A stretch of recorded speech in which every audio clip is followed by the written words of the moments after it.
out something last night. What's that? Found out how come Luther cried when him and Janelle got themselves sold off to different places. How come you think? Wasn't strong enough. On account he didn't want to be by himself no more. Think a man being by himself make him strong? I do. Tell you what I think. What? Think you're the biggest fool ever saw on two legs. Why? On account I want to be strong? On account of there ain't nothing in this world make a white man so happy than see the nigga all by himself. Ain't no bigger battle he can win than keeping niggas apart. Strong and stubborn ain't nowhere near the same. Nowhere near. You're just giving the white folks the biggest victory up.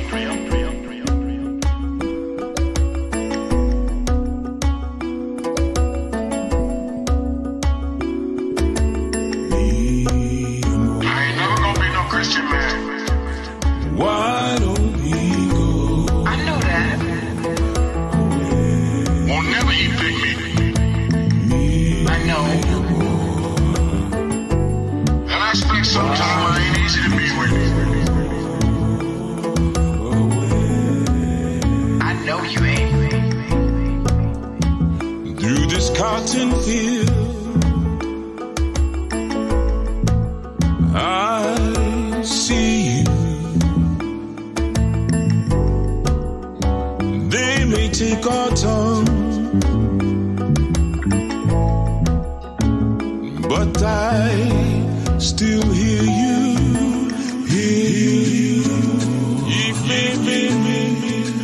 Why don't we go? Any children come out of me supposed to be supposed to be brown. I can touch you, so you feel better. But we can't be with each other now like we want. White man, don't even leave us. Don't do it. Okay, I want you now. I need you. We sweat, we bleed. Everything we touch, it grows. Let's touch each other in our souls. As long as we keep the sun on this side in the morning, then we know we're heading north. That way freedom means. Yes, Mom. We can't stay in this place much longer. How far away? Don't know, but it don't matter. If north where it is, then we just keep going till we reach north. Now, please, Doctor, come with me. Let's go now. What you gonna do once you get to freedom? Find a job. I'll make money. White folks you know how to do. They ain't got no tobacco. They ain't got no cotton. They ain't got nothing up north for a nigga to pick. We're made for together, crafted by the ancient ones. Our bonds been severed. Let's seek love. Let's see. Come with me now, Doctor. Come. Maybe we can get away from this place clean together. Maybe all the way back to our home. You're talking crazy. Oh, we can make it, Doctor. Now, I told you, my name is Maggie. Now, you know, ain't no Tupac can make it through the woods like Mandinga. You know it's the Oh, me, truth. man. We stay away from people, away from the main roads, away from houses. We can make it. We can make it to the north and be free. Maybe then we can find some more runaways, Doctor. Come on, Doctor. No! Now I'm here, and I'm gonna stay here. You will stay a slave? I'm gonna stay alive. I'm gonna stay warm in the cold. I'm gonna stay fed, got a starve. I'm gonna stay. Do what they say long as I can suck breath. A dead nigga ain't helped nobody. Least of all a dead nigga. Doctor, you can't mean what you're saying. Hush! That's what. Just get out of here and leave me be. It's already daylight. And just get out of here and leave me be. Well, let me talk with you now. Let me talk with you, woman. No! I don't even know about nothing. And this is where I am. And this is where I'm gonna stay. Yeah. Hey. Ife mío, mi amor, ¿por qué no nos vamos? Ife mío.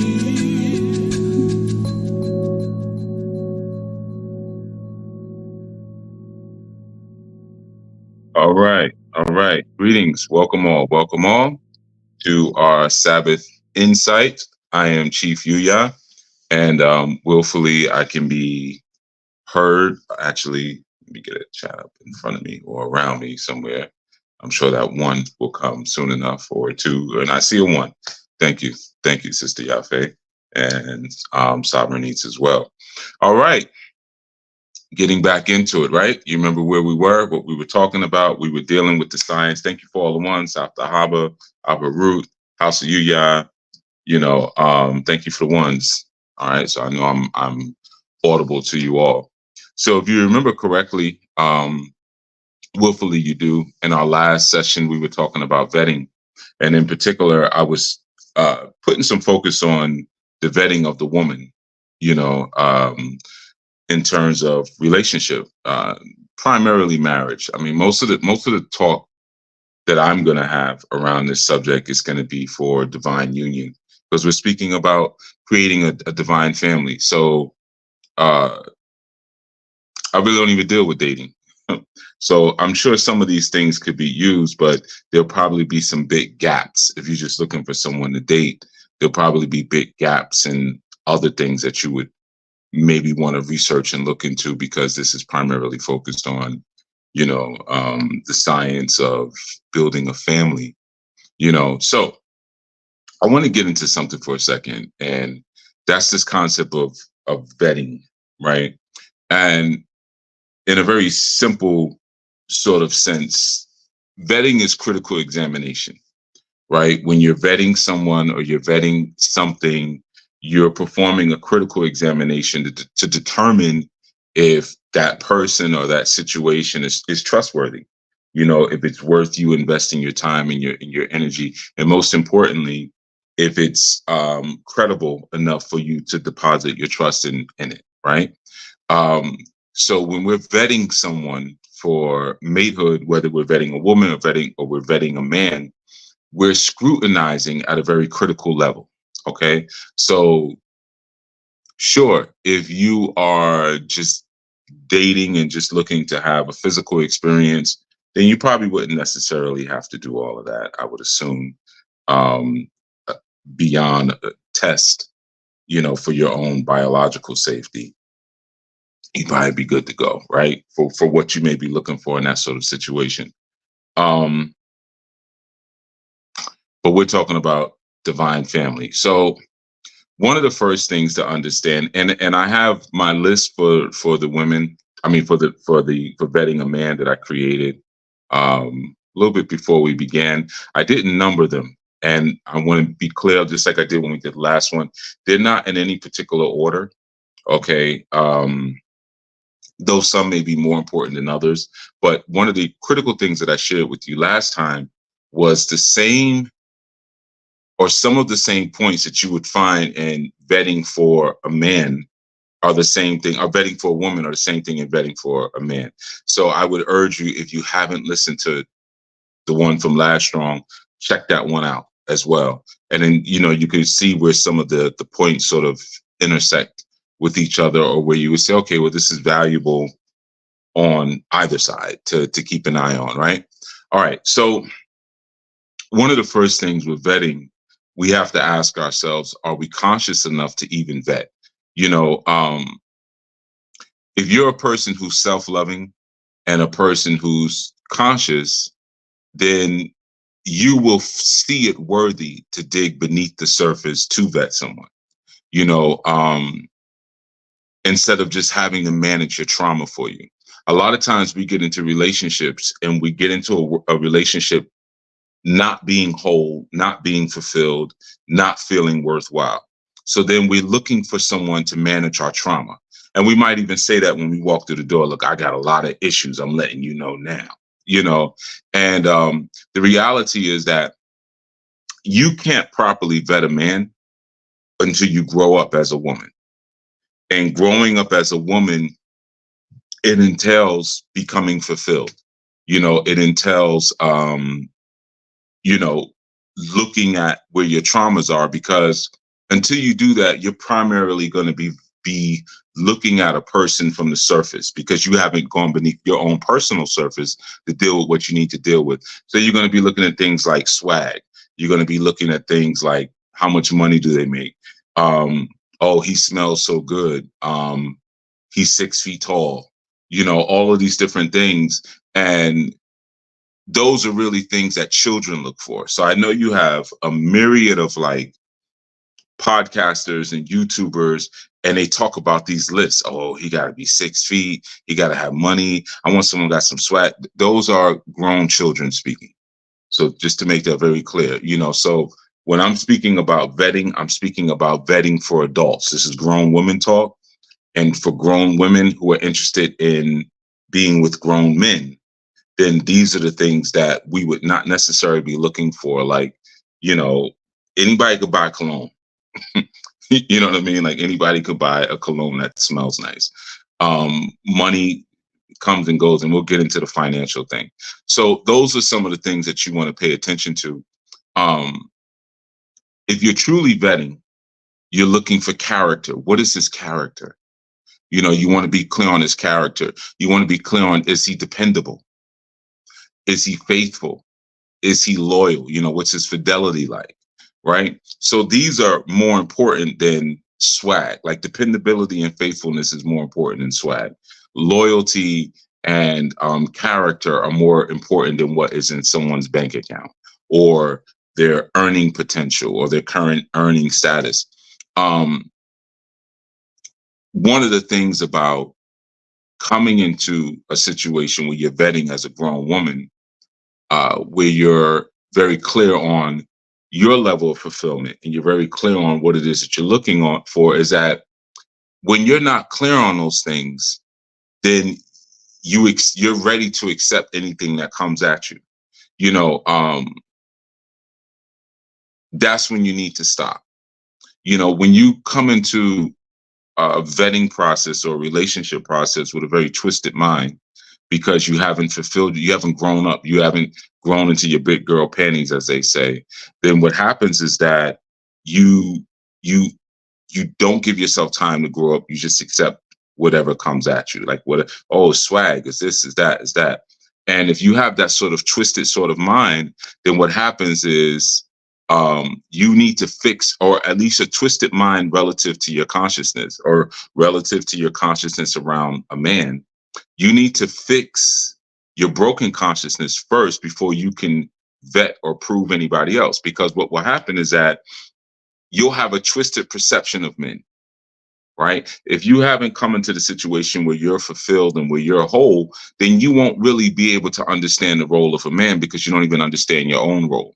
You don't even understand your own place. So a man may be in front of you proving to you that he's a man, but because of your twisted perception, you don't even see it, right? And you can run somebody off like that.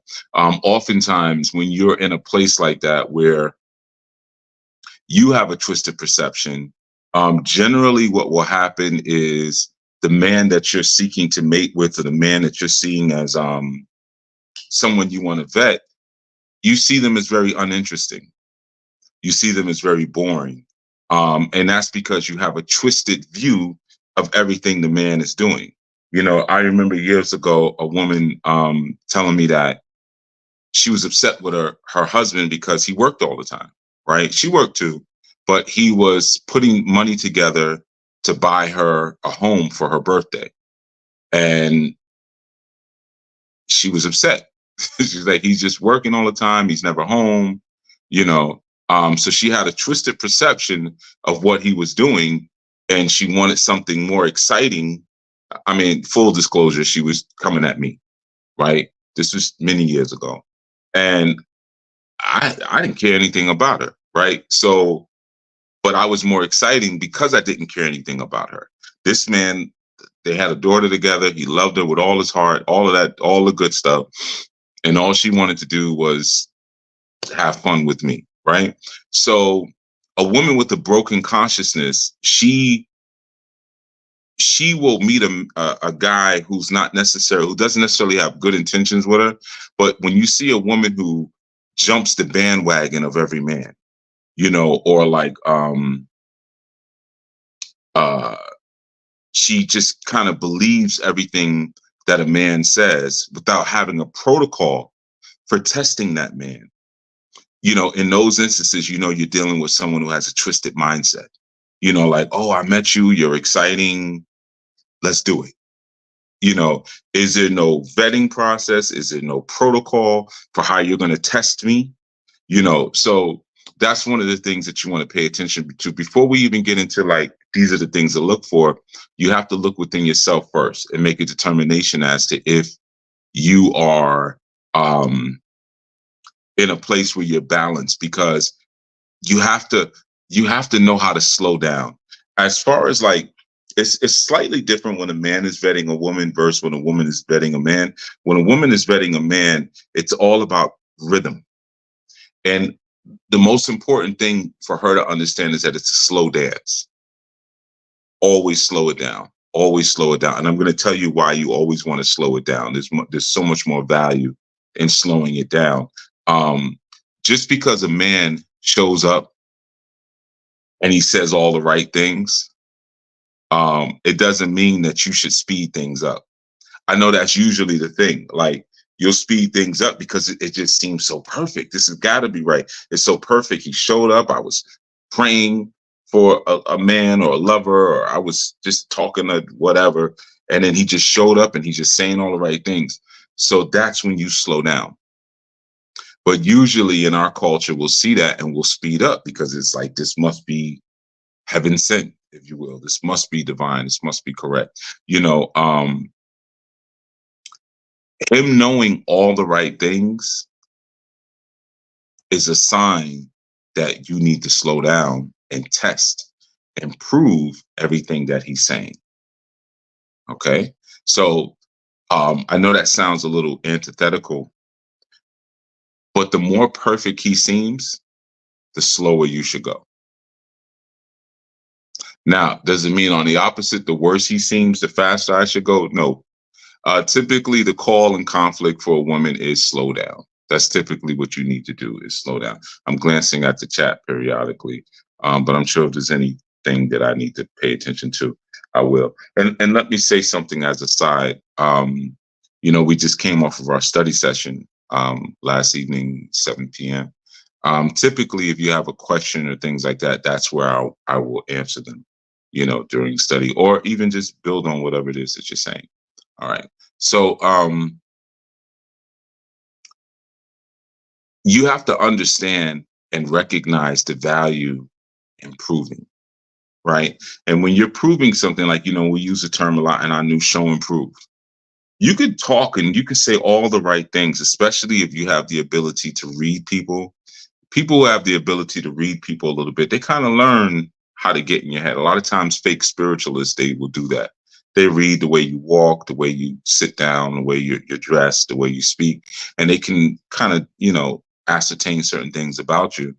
But the truth is, sometimes you end up shooting yourself in the foot as a woman when it comes to your lack of vetting, because a woman who doesn't prove a man properly and doesn't vet a man will never, ever submit to that man.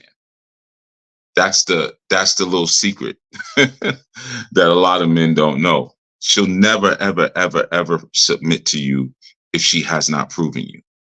And sometimes a woman will lay with a man that she hasn't proven, right? She'll lay with guys she's not submitted to. So a woman should only be submitting to her husband, not her boyfriend, not her friend, not her babalao, not her husband. I mean, her pastor, her imam. I mean, you just go through the list. Her husband. So in order to fully submit to that husband and to that master, she has to prove that master. Have you really mastered yourself? Have you mastered a homestead, right? And what we'll find that a woman, she won't really be able to step into the role of divine submission until she's found a man, or she's interacted with a man who she has vetted and who she has proven. Like, that's the first thing. And when it comes to submission, one of the first things that, or the genesis or the catalyst of submission, you know, because I've seen this so many times where kind of like men just beat on their chest, like, well, Chief said the woman's supposed to submit to the man. Like, I said a lot more than that. I always say more than that. The root and the seed of submission is honor. Honor is the seed and submission is the fruit. So if you don't honor her, she'll never submit to you, you see. And if she doesn't honor herself by putting you through a protocol process of vetting you, of proving you, of trying you, then ain't nothing going on. Ain't nothing going on after that. You know, so if a woman or if a man is not properly proven first, a woman's femininity will not function completely and consistently. Her femininity won't be complete and it won't be consistent because she hasn't proven that man, right? And what happens is that femininity works at the highest level in terms of like interaction, the dynamic between a man and a woman. Femininity is at its highest level when a woman is with a man that she can trust. Okay, that's the key. Trust is everything. When she's with a man that she can trust, then she can fall back into her role and begin to blossom. But if she hasn't proven him, she cannot trust him. And she may marry him. She may be with him. She may even have children with him. You could just go through the list of all the things that happen. But she will never be full in her femininity because she never put that man through a proper process. And maybe it's because she didn't even know the process because she didn't know herself. Okay. First thing I want you to understand, a woman with a broken consciousness will always jump the gun. And she'll be standing at the altar within a couple of months when she has a broken consciousness. You'll be like, yeah, it was a whirlwind romance, girl. We met in August. We were married in December. She got a broken consciousness. I can tell you that right now. And I know there's like a lot of different reality TV shows and things like that where it's like, I think it's 90 Day Fiance. There's a bunch. I saw a little bit of one once. I just remember the brother's name was Clay. And he got to the altar with the girl. What was her name? Ashley, I think. And then turned around, was like, nah, I can't do it. Like, it's humiliating. You know, but this is just people want to be on TV too, so they get more screen time. Let's take it all the way up to the last minute, you know. But that's a person with a broken consciousness, you see. So that's an important understanding. As a woman, you're gonna be quick to run and jump, and you may not discover who you're with until after the ring is on your finger, and then it could be after children, years later, and you like, who the heck is this person? Because your consciousness was broken upon meeting them. You see, just because you had a wedding doesn't mean that you have a husband. I'm going to say it again. Just because you had a wedding, it doesn't mean that you have a husband. An unproven man equals an untrusted man. An unproven man is an untrusted man. An untrusted man is a man that you will never fully submit to. A man that you never fully submit to, you will never flower in your femininity with. You would never truly be what you were designed to be if you are with someone who you do not trust because they are unproven. Because you will never submit to that person.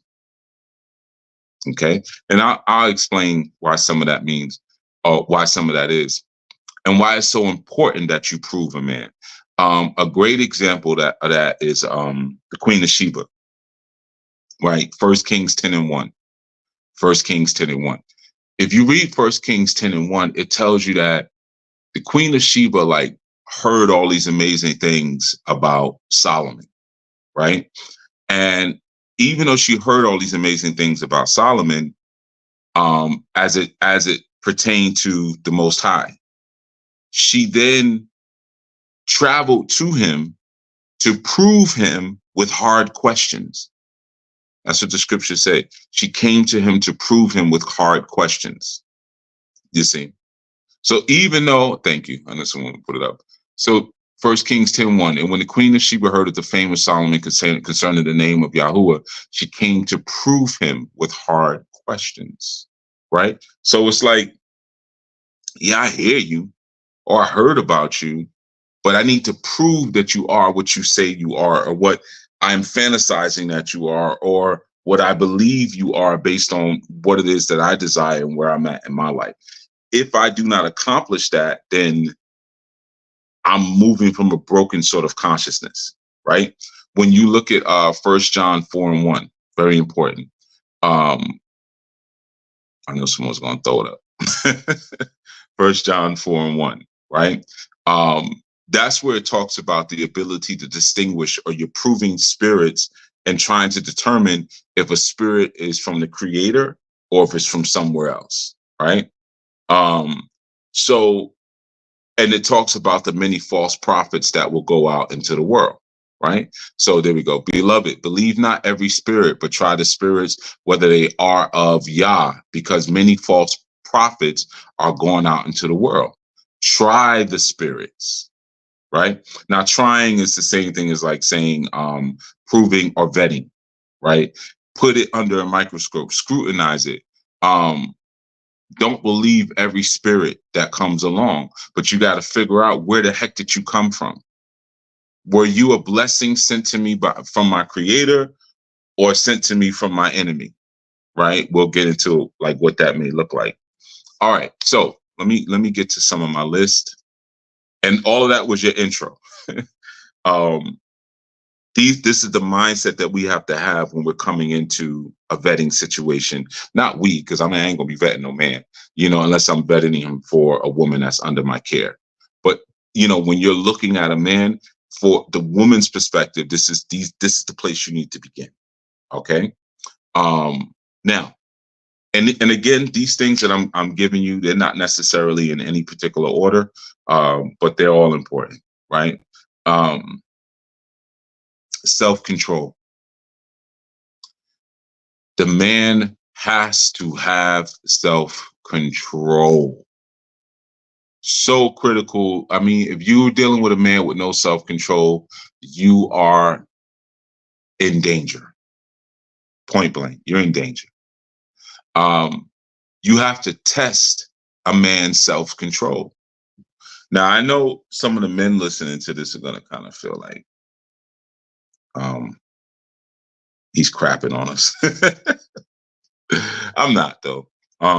If you moving like I've been teaching men how to be men for I don't know, man, forever. I've been teaching men how to be men forever, since before Snoop dropped his first, since before Snoop just dropped Doggy Style. All right, so I've been doing this for a long time, right?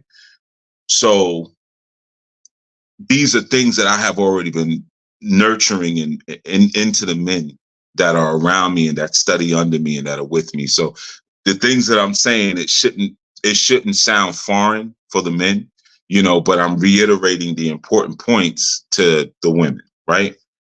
You have to test a man's self-control. You got to test it. How do you test a man's self-control? You don't start some nonsense and see if he's going to punch you in your nose. No, that's not what I'm talking about. You test a man's self-control through abstinence. That's how you test a man's self-control, through abstinence. So can you hold on to your body?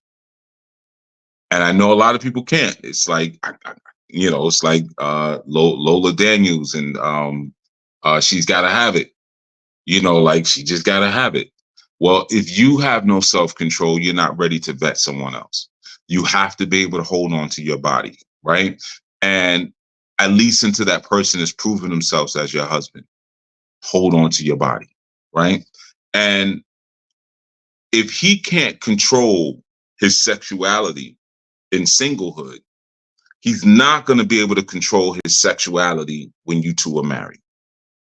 I promise you. If he can't control it when he's single, he can't control it when he's married. Marriage doesn't automatically like make a man like, oh, I'm getting some now, I'm good. No, we like the flesh is never satisfied. We always see something that, I wonder, that looks good. Can I have that? That's our nature until we get older and our testosterone levels drop. And then we're like, yeah, You know, you get to a certain age where it's like, I don't want it. I just want to look at it. Walk by. Okay, I'm good. But when you're younger, you looking, you pulling the car over, you jumping out. All right, cool. Yeah. You know, and then it changes as you get older, you know, but he's got to be able to control his sexuality, you know, even in singlehood. And if he can't control his loins, he is not a king. If he can't control his loins, he is not a king. And the same goes for the woman. If she can't control her loins, she's not a queen, you know. And you have to understand one of the reasons why that's so important is because no one has time to be policing each other. Right. So if you get with someone who has no self-control, and you're together now, every time his phone rings, you're going to be looking over. Or when he gets up to go to the bathroom and then he runs back in the room and grabs his phone off the table and then goes to the bathroom. You know, you're going to constantly feel like you have to police someone. So, and also what happens is that if you conjoin yourself with someone who has no self-control, you're going to always feel this sense of anxiety. You know, you're going to always feel this sense of like, because they don't have self-control. Like I said, I always got to police this person and I'm always feeling anxious around this person. Right. So it's a critical thing to sort of like get to that space where you have the self-control so you can watch when someone does or doesn't. You want to look at Proverbs 31:2-4. Proverbs 31:2-4. That's when King Lemuel's mother was speaking to him. And you realize one of the first things she talked about was his sexual control when she said, do not give your strength to women. You know, this is not the way of kings. Right. So if you have someone who doesn't have that level of control, like when she said, my son of my womb, son of my vows, you know, like, do not give your strength to women. Like she's making it very clear, I am talking to you. And this is how critical this message and this concept is that I'm giving to you, right? Because this is the thing that brings down great men. Okay. The lack of self-control, or more specifically, sexual self-control. The lack of, right. Thank you for putting on the screen. What my son and what the son of my womb and the son of my vows, right? The lack of sexual self-control is not the way of a king. Okay. So the first thing you want to do, like, and then she also said, even drinking, like, you know, it is not for kings to be drunk with wine, you know. So when she's saying do not give your strength to a woman, she's referring to your sexual strength. You know, give not thy strength unto woman, nor thy ways to that which destroyeth kings. It is not for kings, O Lemuel. It is not for kings to drink wine, nor for princes to strong drink. Right. So the first thing you want to be able to check, does he have self-control? Okay. Now, after self-control, well, I don't say after. Again, like I said, these are not in order. It's just in the order that I wrote them down. Does he have a heart to serve? This is something that I see comes up a lot. And different women or even couples who come to me for counseling and for help. Oftentimes a man doesn't have a servant's heart. And sometimes, again, that comes from misconstruing my teachings. You know, although I've been saying for years the man is the biggest servant in the house, but somehow people don't hear that part.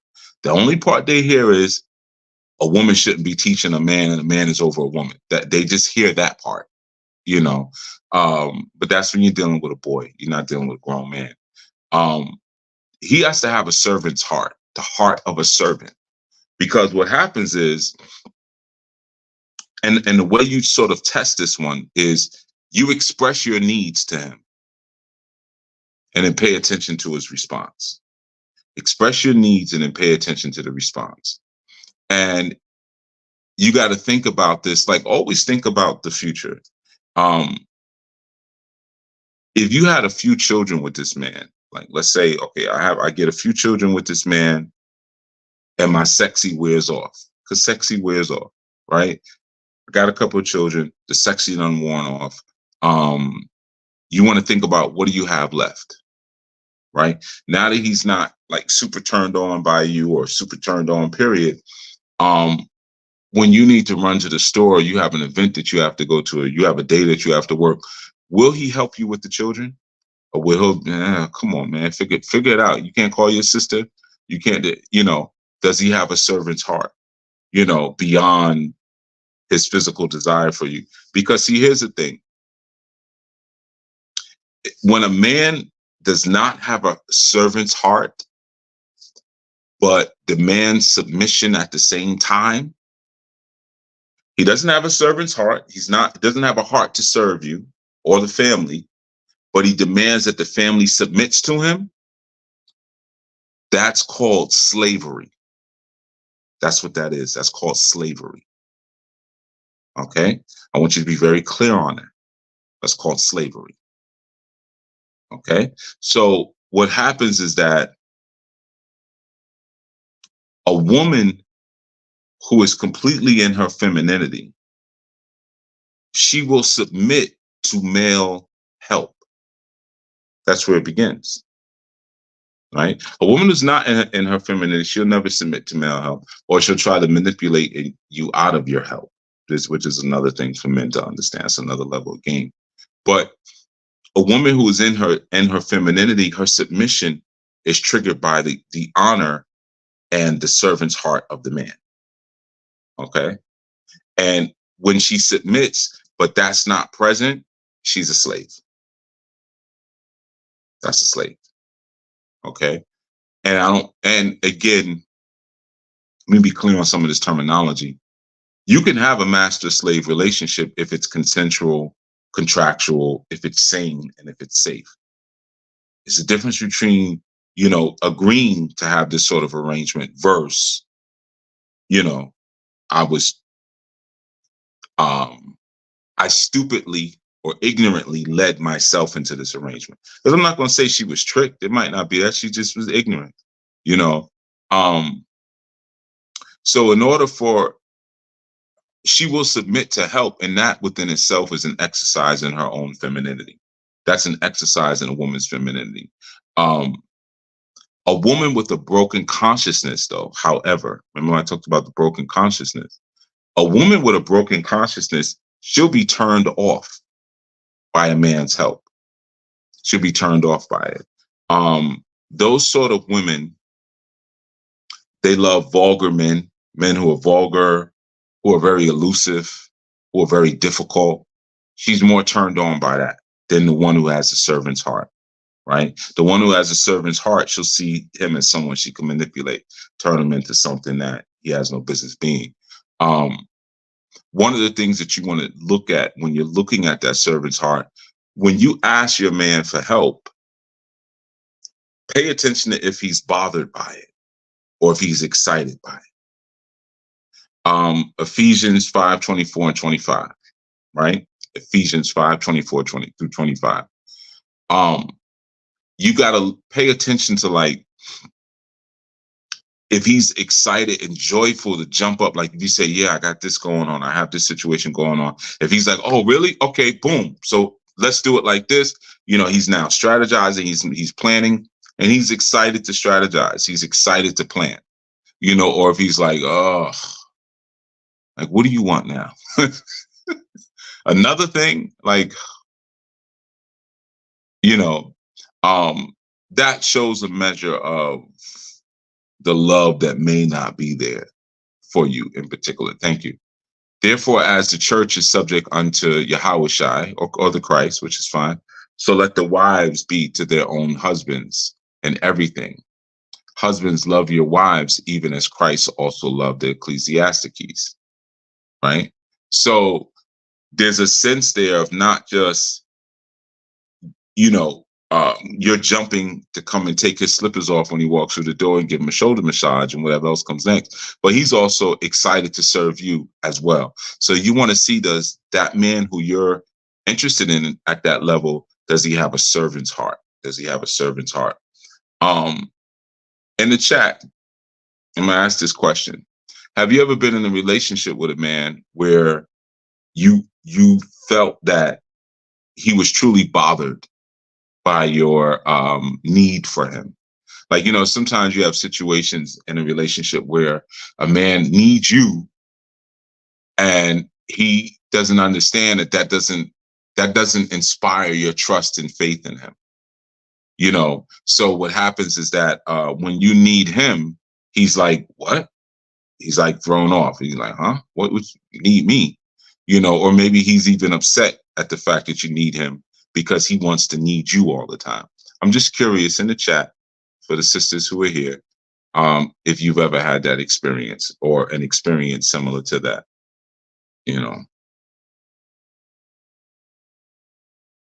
Okay. Yeah. So House of Yuya says, oh, it doesn't feel good to be on the receiving end of that. When someone really doesn't want to help you, it's like a burden to them, or it's a burden to them. Uh-huh. Okay, cool. Thank you. Anu Radio says, wouldn't say upset, but willfully oblivious. Yeah, that's a good way to put it. I've seen those situations with people I've counseled where the man is like, you didn't say nothing. I didn't know you needed help. I know someone like that, actually, very close to me. And he's like that. And he just pretends like he never sees anyone struggling. House of Yuya also says, yes, it's a very disappointing feeling, especially if you want to experience that, if you want to experience that exchange. True indeed. Yeah. Yeah. Yeah, that's interesting. You want to know you have someone in your corner and willing to help. That's House of Yuya. Right. So that's a situation where you all probably got into and you didn't make sure the person had a servant's heart. South Hava says, I felt bad whenever I needed to ask. Interesting. Interesting. I felt bad whenever I needed to ask. Now, was that feeling bad, South Hava, because of how they tended to respond, or because of you yourself didn't like to ask for help in general? I'm curious, like, what triggered that bad feeling? House of Yuya says, but the beauty in that also is that there's an opportunity to give it in return. There's a calmness in that. Nah, but it ain't in return. It's not in return if the person's not giving it to you. Then it's just one way. I don't know. I'll glance back at the chat periodically on that one. So that does kind of lead into another thing. Your dreams. Okay. Share your dreams with the person you're vetting, right? Share your dreams with the person you're vetting. Because he made me feel needy. Interesting. Okay. Softer. Interesting. Very, very interesting. Thank you for sharing. So you want to share your dreams with the man you're vetting, because when you do that, you want to pay attention to the energy shift when you're sharing your dreams, right? And I don't mean like sharing your dreams to the sense of like telling him how he fits into fulfilling this dream. I always wanted to do this and I found out you do this, so you can help me with that. I get a lot of that. And it's like, that's your immediate, like, I'm not going to mess with you. We're done. Check. So if you tell a man your dreams and he gets quiet, or he looks away, or he speaks over you after you tell him your dream, then you may possibly not be walking in the same direction. Okay. You have to pay attention. It's similar to the servant's heart.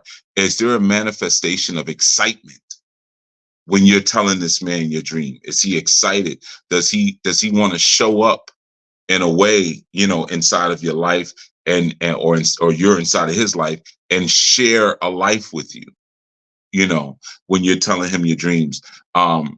And this is something that's really important for you women. Really, really important. I think this is when you guys mess up a lot. Some of you are afraid to be open and honest about the dream you have for your life because you're afraid that you're going to chase a man away. And I have to tell you, If a man is ran off by you openly and honestly disclosing the dream that you have for your life, good. The vetting process isn't a process to try to make, a round pegs fit in a square hole or vice versa. That's not the point of the vetting process. The point of the vetting process is to get to know this person. So you don't want to hide your dreams from someone that you're interested in. And I've said this multiple times before. No one ever really shares great affection with a mystery. Some women are just too freaking mysterious. And that's a sign right there of sneakiness. We know you're sneaky when you're super mysterious, and that goes back to the Jezebel show I did. Sorry, I was just pulling the chat up. That goes back to the Jezebel, right? So you want to pay attention, like, can you really show up as the individual that you are? Can you be fully unleashed as the individual that you are? Because your individualism shouldn't run a person off that you're considering being in a relationship with. The truth is, true fulfillment comes when you're able to express yourselves as an individual. That's where your fulfillment comes in. Most people you see who are not fulfilled in life, that's the issue. You ask them questions like, well, what is it you enjoy doing? Or what is it that you really want to do? Or what is your purpose? You get a lot of shoulder shrugs and I don't know. Every time. Every time. I don't know. I don't know. That's a person who's not fulfilled. Right. So when a person is not clear on who they are, again, they can't vet another person. You can't vet another person. You're not clear on who you are. And sometimes, unfortunately, this is how people end up in unfulfilled marriages. You see, there may be things that they would want to share with their potential lover, but they feel like it's going to potentially make them uncomfortable. So they don't say them, they don't share them, or they figure I can suppress it. It's not that big a deal. If you expressing yourself as a full individual makes the potential candidate uncomfortable, then they're not for you. Just that simple. They're not for you. And it doesn't mean something's wrong with them. Doesn't mean something's wrong with you. But there has to be that disclosure, because you'll end up getting married, having children, and you'll find yourself unfulfilled because you ended up getting with a man who was not interested in seeing you in your not interested in seeing you in your ultimate state. See, when a man is looking to see you in your dream state, not just where you are today, but in your dream state, he wants to see you at your ultimate pinnacle. You see, and it may not look the way it looks today. Like, I might meet a woman and she's very soft and delicate, and her skin is, everything is just squeezy and soft. And she tells me, she wants to be a world-class bodybuilder. And I said, well, you're going to feel different after that. There's going to be some things on your body that, may take a different shape, but I'm used to this soft, squeezy thing. Now I may have that feeling like, I'm not feeling it. Or I may be like, okay, let's do it. I'll help you train. Right. Yeah, I know you're going to go through a transformation, but I'm here for it. And again, neither one is right or wrong. They're just different. Right. So that's one thing you want to look at. The other thing is you want to look at authenticity. After or not, I don't want to say in order, term that they have a servant's heart. Are you able to reveal your dream to them? Is there authenticity?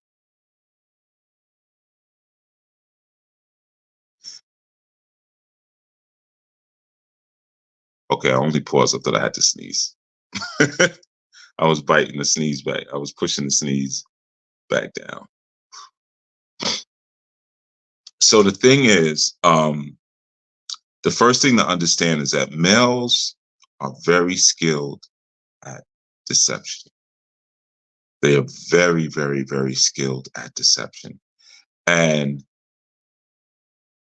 When we are in a shallow state, when we're immature, when we are boys moving in adult male bodies, females have this thing that we want. It's her body. We want the female body. And we have a way of using certain terminology and words to get that exact thing that we want. So you learn or figure out our authenticity through questions, through questioning. This is a really important, through questioning. Because remember, even again, I go back to the Queen of Sheba. She was impressed with Solomon. She was impressed. But she had to prove him with hard questions. Now, if you're with a man who is defensive, or he becomes defensive when you begin to ask him questions, get up out of there. Get out. Run as fast as you can in the opposite direction. Block block numbers, all of that. Run. If you're talking to a guy who gets defensive, and I'm talking about if you ask him respectfully, not if you digging in areas that you shouldn't dig into, and he's saying, okay, I'll answer to a certain point, but let's get to know each other a little better. You know, like, what's your credit score? And like, all right, hold on, chill out. I'll tell you if I have a good score or bad, but you ask a little bit too much. You know, what's your children's social security number? You know, so you got to know how to be tasteful, because you never want your vetting process to feel like an interrogation, or your courting process to feel like an interrogation. It should be fun. Courting should be fun, you know. So if you're asking a man questions and he never has clear answers, or he never has answers, period. You know, every time he talks, you're like, what the hell are you talking about? You know, if it's always kind of unclear, you need to get up away from him. Run the other way, just like if he was being defensive. Sometimes you get them all in one package. He's defensive, his answers are never clear, or he doesn't have any answers. Run the other way, right? And the reason being, and I don't have anything dripping on my nose, is just itching, by the way. It's not dripping out, just in case you was wondering. The reason why is because that you want to run the other way. Think about who you want to have children with when you're vetting somebody. Do you want to be with a man who has no answers? Do you want to have children with a man who has no answers? Think about the understanding that you two would produce. This person has no answers, he has no clear answers, or he gets very defensive when you ask him things. Consider what you would produce, right? That's number one. Also, if he's disciplined and if he's authentic, he's not going to have any problem with your questions. He's not going to have any problem with your questions. Even if you're sitting there for hours, you know, okay, well, what was it like when you were growing up? And like, what was the first thing you was excited about as a child? And, you know, and what was the thing that hurt you the most as a child? What were you most insecure about? What was it like? What have you done? What have you achieved since, you know, this date or high school or this or that, whatever? He'll sit there, he'll answer your questions for hours if he's digging you. You see, if he's defensive and he's, yo, why are you asking me all these things? And that's too, run the other way. Run the other way. Okay. A man will be honest with you and his answers if he loves you. It's just as simple as that. If he loves you, he'll be honest with you. And he'll open up his heart. And the reason he'll open up his heart is because he wants you to see the whole truth. You know, he'll want you to see the whole truth. You got to understand, and I'm talking about a certain kind of man. So I know we have a lot of new kind of energy coming forth among those who seem to be like males today. But when I'm speaking about a man, this is just me, I'm speaking about a king. I'm speaking about a warrior. I'm speaking about a classical man, a masculine man. All right. So that's my position that I come from. A masculine man, a classical man, a king man, he wants you to trust him. He wants you to trust him. He knows that you will never trust him unless your questions are answered. He knows that, you see. And he knows the value of your trust, because with your trust comes submission. If you trust him and you don't submit to him, he's going to leave you be. Yeah, I don't want to be in this, because he's put in his work. Like me, I don't like answering questions. I don't like people. I'm very private. I don't like a whole lot of questions, right? But if someone is vetting me and we're talking about a relationship, I'll submit myself to those questions. I will submit myself to that process joyfully, because I know what I'm investing in. Now, if I submit myself to that process and we get to the end of that process and I say, okay, submission time, and you're like, nah, what? Like, that's it. That's it. See, when a woman is constantly questioning, and this is what men need to understand. I saw something in the chat with El Quran. But when a woman is, well, let me just read it. Here, I thought I have to be serious and more analytical during the vetting process when it's supposed to be fun. Now, if you want to be that way, be that. Maybe she appreciates that part, but everything has an ebb and flow, just like relationships have an ebb and flow. It ain't always hot. You're going to have your low points, especially when you bring children into the equation. So I would say, yeah, man, a family has to be the most fun place for a person, especially for a child. A child thinks about childhood memories. There should be a lot of laughter and fun, because the world is a rough place, man. So if you can't have fun in the process, then there may not be really a similar sort of spirit there. That's something else to kind of look at. But the thing about, and this is important for men to understand who may get a little bit defensive or whatever, like, why she keep asking me these questions? When a woman is asking a bunch of questions like that, she's doing that because she wants to submit. That's her whole rhyme and reason for asking all those questions. She's trying to submit to you. You see? So she's trying to arrive at this place of trust. That's what she's trying to do. She's trying to trust you. And she understands that once I arrive at this place, I can move into my natural role. I want to exist in my natural role. I want to function within my natural role. She wants to do that. But in order to do that, she has to trust you. In order to trust you, she has to know that you're authentic. To know that you're authentic, she's got to ask questions. You see? So if you cut that process, you won't get her submission. Now, you may have been in situations with women who never had any questions for you. And I'm going to tell you why they didn't have any questions for you, because they were, I almost said a different word. They were females who planned on running the show. They had no questions for you. I don't have no questions for you, because I don't plan on submitting to you. You see, that's the reality of it. She believes she's going to run the show. She has all the answers, and her plan is to be in charge. And I got nothing to ask you. You see? And if you've been with a lot of females like that, and that's what you're accustomed to, when one is now asking questions, you're going to feel like, okay, she's asking too much. She's in my business too much. No, this is the one who's trying to submit. And on the woman's side, if you are interacting, this is where we get to the authenticity. If you're interacting with a man who is looking like a baller, he shows up to your house looking like a baller, ask him baller questions. That's another way you test for authenticity. Ask him baller questions. You can say, hey, look, I just, I got an extra 20 grand, or I got an extra 30 grand, 10 grand. I got an extra $1,000. It depends, everybody's situation's different. And I want to know where I can put this money so that it will grow. He says, oh man, you need to, go down the street, go down Main Street, and you just go into the bank, get yourself a money market account.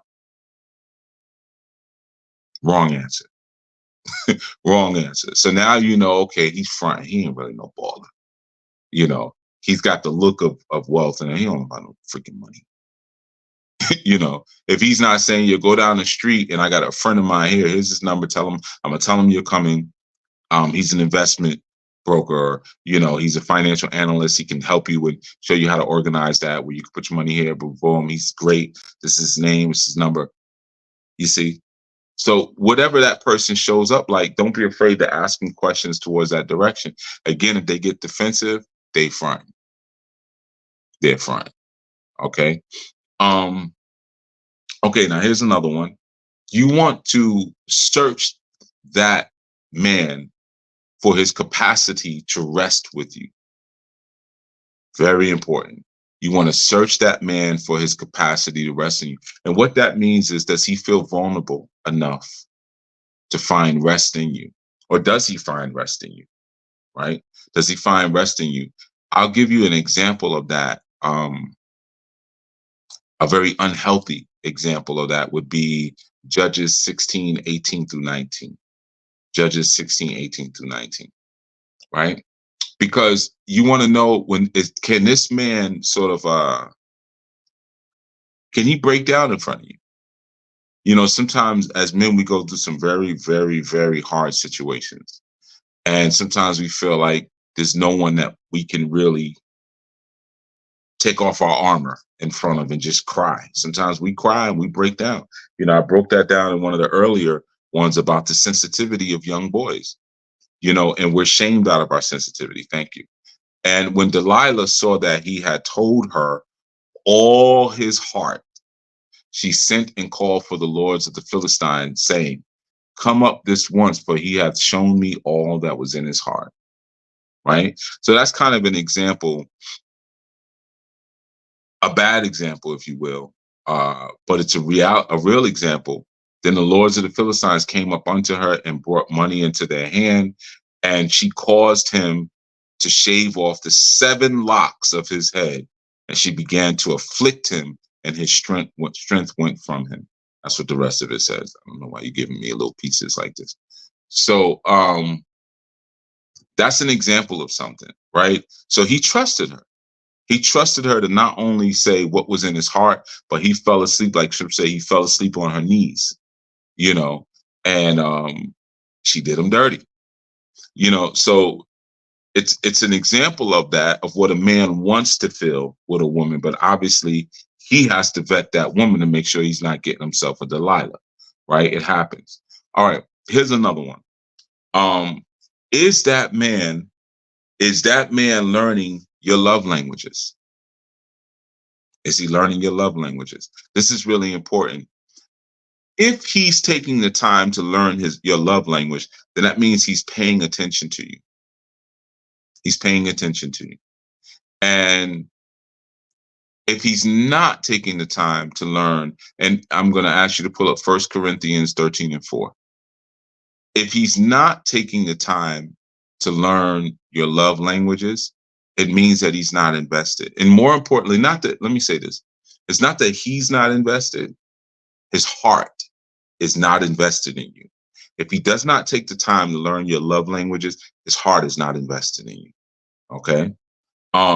So it's important. And there's different love language, and it's not just the ones that are listed like in the book, the 5 love languages. There's more than that, but he should be taking time to learn those particular love languages. So like when you read about Corinthians 8 or 1 Corinthians 13:4, it gives you an understanding of what love is. Love suffereth long, love is bountiful, love endureth not, love doeth not, or envieth not, love doeth not, boasteth itself, it is not puffed up, it seeketh not to do its own thing, so forth and so on. It suffereth all things, it rejoiceth in the truth. There's all these different understandings. It hopes all things. It never falls away. It endures all things, right? So there's this understanding of all the different things that love is. Is he taking that time to actually learn your love language? Okay. That's a part of your vetting process. Another important part is, can you please him? Sometimes you'll have certain guys that I know some personally. They'll it's a very cruel thing, but they'll get with a woman who can never please him. And they do that because it kind of keeps her on edge and keeps her overperforming, even though he'll never really be fulfilled with her. But she's always constantly overperforming. And you have to understand, as the woman in that situation, when you're with a man who you can never please, it will rupture your self-esteem. It will truly rupture your self-esteem. So as you're vetting, you have to make sure I can actually please this man, right? That's an important thing. And that comes through conversation. And again, comes through that authentic revelation, or that authentic sharing of, this is who I am. This is the person that I am. If you're dealing with someone and, some women like to get beat up. This whole community's for that. Some women like to get beat up. They like to get choked and slapped and punched in the stomach and punched in the behind and a belt used on their legs and things like that. And they know within themselves, I have come to understand that this is something that I need in order to get to a certain place, but I'm scared to tell someone. I'm not going to tell them. You see? And the vice versa on the man. He may have certain things he just feels too embarrassed. Maybe, he's too embarrassed to tell the woman, this is what would please me. So that becomes a very cruel thing when you don't share that thing. And, as we're speaking about the carnal to a degree, another important thing is your physical looks. Physical looks, right? When you're vetting.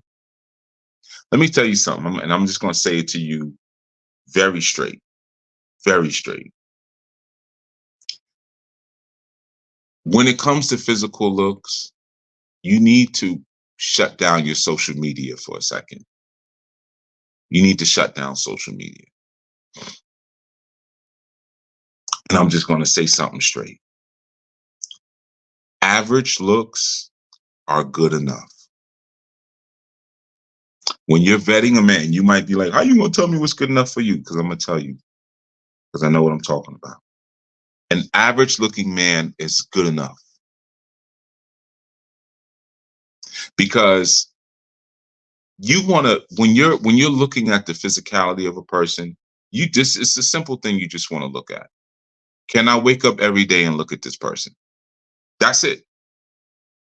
If I wake up every day and I'm like, and that's the first face I have when I'm like on my pillow, then that may not be the one. But if I look at the person like, all right, good enough. Because I'm going to tell you, a lot of times on social media, it's talks around like, or you have certain people, certain images. Some of y'all don't even know how photo editing works. You don't even know these people, they don't look like that, or even if they do, that's their job to look like that. People do that with celebrities all the time as they get older. Oh, Denzel ain't looking like he used to. Denzel been making movies since the 70s. You expect him still, he's an old man now. His face is going to get even droopier and he's going to get a gut and big butt and all that. That's what happens. Same thing happened to Ozzy Davis. Everybody gets old, right? Nobody really looks like that. So the thing is, it's like, you got to realize like your looks or your first impression. Well, let's talk about vetting for a second. That's like your resume. Whose resume really reflects who they are? Come on. Even the language you use in your resume, you don't talk like that. You don't talk like that. If you had to verbally describe your job, I worked at the front desk and, I worked at the front desk. What do you say on the resume? Greeted customers as they came in, performed customer service duties, directed them to the department. You ain't do none of that. You don't even talk like that. You see? So it's the same instance. If you own, and I'm talking to you women, if you owned some type of firm or agency where you dealt with people's very sensitive financial information, social security numbers, credit card numbers, things like that. And somebody comes in off the street, they want a job with you, and they have a beautiful, shiny resume, which you'd be like, oh, this resume looks great. You're hired. No, because you would know, like, you could put anything on this paper. See, this is the show and prove. When I say don't listen with your ears, listen with your eyes. So it's the same thing with physical looks. A person can show up a certain way, but how do the way they first look or their image or whatever is not what you should use to vet a person, just like a resume is not what you would use to vet a person. 1 Samuel 16:7. But Yahuwah said unto Samuel, look not on his countenance or on the height of his stature, because I have rejected him. For it is not as man seeth, for man looketh on the outward appearance, but Yahuwah looketh on the heart. The heart. See, real vetting doesn't begin with the resume. It doesn't begin with the looks outside. When you're truly vetting someone, it begins beneath the surface. That vetting begins beneath the surface. That's where it all starts, right? So look at it like this, man. You might look at somebody. Let me just say it like this. A 4 through a 6 is good enough. And I know that just sounds very like straightforward, but a 4 through a 6 is fine. And I'm gonna tell you why it's fine. You're gonna be like, oh, he's a 4. So what? 4 is good enough to look. He's average. He's a 6. All right, he's a little bit above. All right. That's fine. I'm gonna ask the chat this. I'm gonna ask you women in the chat. Everybody pay attention. And you could just throw up a number 1 if it's for yes. Have any of you women who are currently listening right now, have any of you, and we're talking about judging the looks of a man between 1 and 10, 10 being he's drop dead gorgeous, he's a dime, he's perfect. 1 is, you know what I mean? Have any of you ever been damaged by a narcissistic 10? And I'll even help you. I'll go as low as 8. Between an 8 and a 10. Have any of you ever been damaged by a narcissistic 8 through 10? It already started. I said 1 if it's yes. I didn't add just 1 if it's yes. Follow directions. If the answer is yes, just put a 1 in the chat. We already got 1. You see. So a lot of times you'll turn down that 4, or you'll turn down that 5. Like, I want somebody who's, we got another 1. You see, I want somebody that's this and this, that, and this, that. And they're a narcissist. Because a lot of times, unfortunately, and I'm not downing people who are beautiful or whatever, but a lot of times that's what comes along with that. You see? And the truth is that 4, that 5, or that 6, that's like, okay, they're pretty cool. Like I can deal with this. A lot of times they may have a beauty in their heart that grows because we got another 1. Look at that. We got 3 1s already. You see, these women were able to pull a 10. They were able to pull someone who looked like a deity, the most beautiful man, but he was a narcissist and he damaged them. And I'm sure there was 4s in the club that night, dancing and looking like 4s do. Maybe 4s don't be that bad.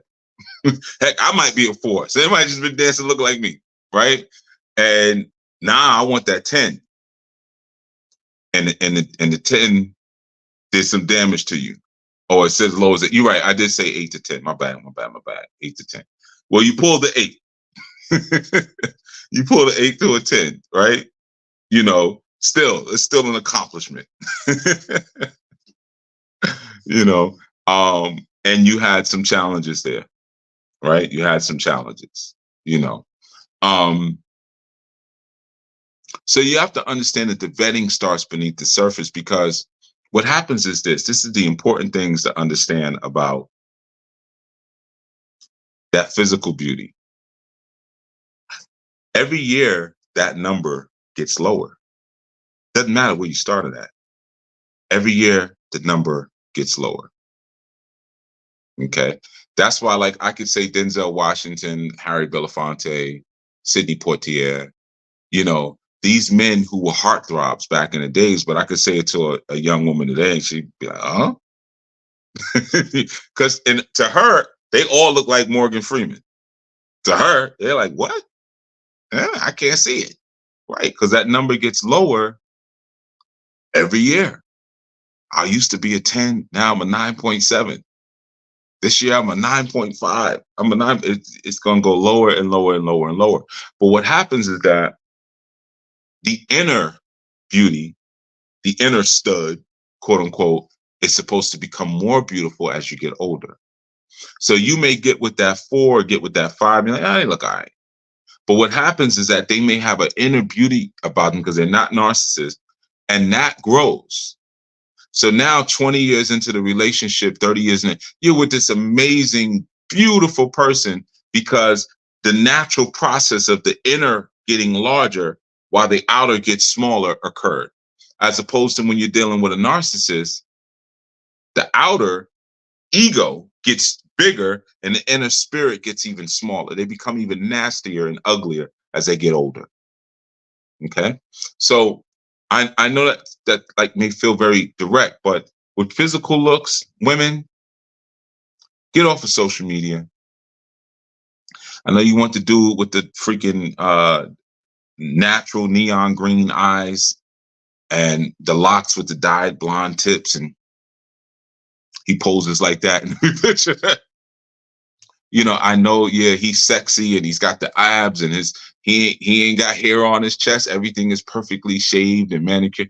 I got you. And you know what? He might be a wonderful person. He might be. I'm not gonna say that he's a jerk just because he looks better than me. I'm not gonna say that, right? But what I am gonna say is that when you make that your target, or I have at times heard some of the craziest things.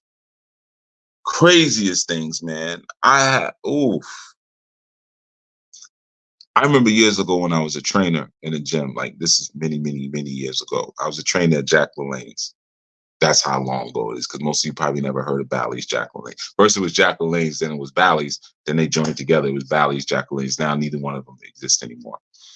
I would get women coming in 300 pounds, telling me that they like slim guys.